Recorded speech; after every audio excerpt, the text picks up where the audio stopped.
Hey everybody, Spartan here from SpartanTrading.com.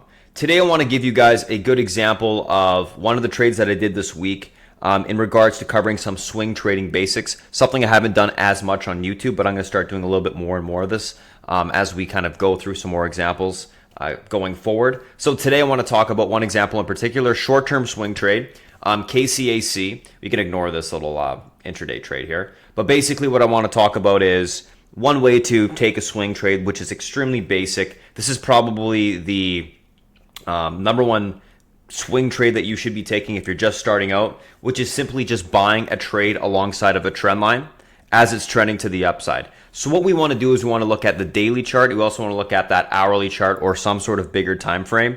If you're going to be looking at swinging something, you can't just look intraday. You need to look at multiple days, and it's best to use a bigger time frame when doing so. So the smallest time frame I'll look at when swing trading is typically an hour. I'll also try to couple that with the daily so I can see levels to the upside as well as EMAs and trends from a bigger picture point of view. Anywho, on this trade in particular, what I did, and this is a very basic trade, is I was just looking to buy KCAC off of the uptrend on the hourly. So anytime it came into that uptrend on the hourly, my idea was I want to take some long, I want to swing it to the upside because I think it can continue to push higher to the next resistance point. In this case, the next resistance point was that previous pre-market high around 23.83. Looking for a push through that level in the short term. So, a day or 2 days, basically what I was doing. In this case, the stock came into that level a couple different times. I ended up taking it long with an average around the like 21.40, 22 area.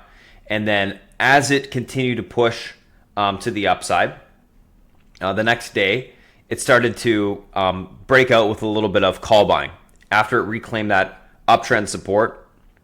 And I'm not going to sell it unless it breaks the uptrend on the daily as well as the hourly.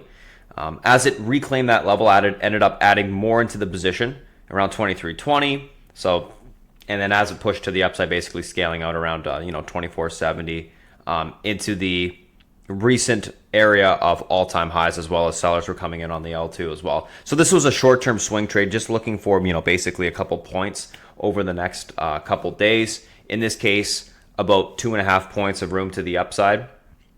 Maybe a little bit more actually. So yeah, 22. So yeah, 2.7 points of room to the upside. The risk for me on this trade was basically right below this low, this 1942 spot.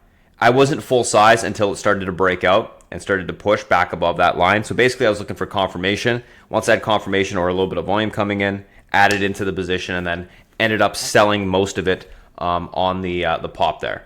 Now, when we're short-term swing trading versus longer-term swing trading, the time frames that you're going to use are different. So keep in mind that, if you're going to be using an hourly time frame to get into a position, you're probably going to be looking for shorter, term moves because you're going to be setting your resistance or your target levels based off of the hourly, most likely, and you're going to be setting your stops based off of that hourly.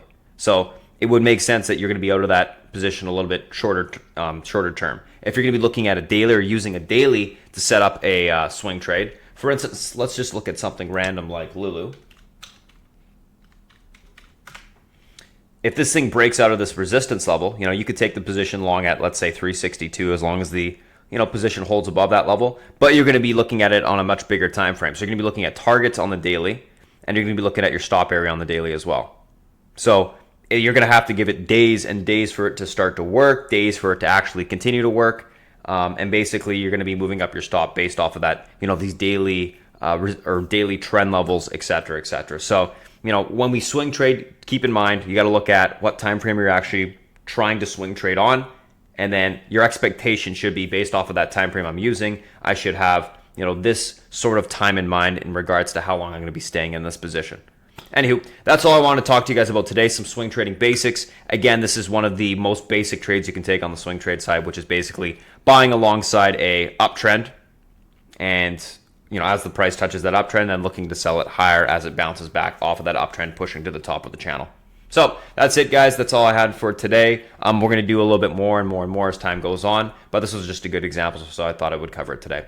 If you guys have any questions, feel free to go to SpartanTrading.com. Otherwise, I'll talk to you guys next week. Have a good one.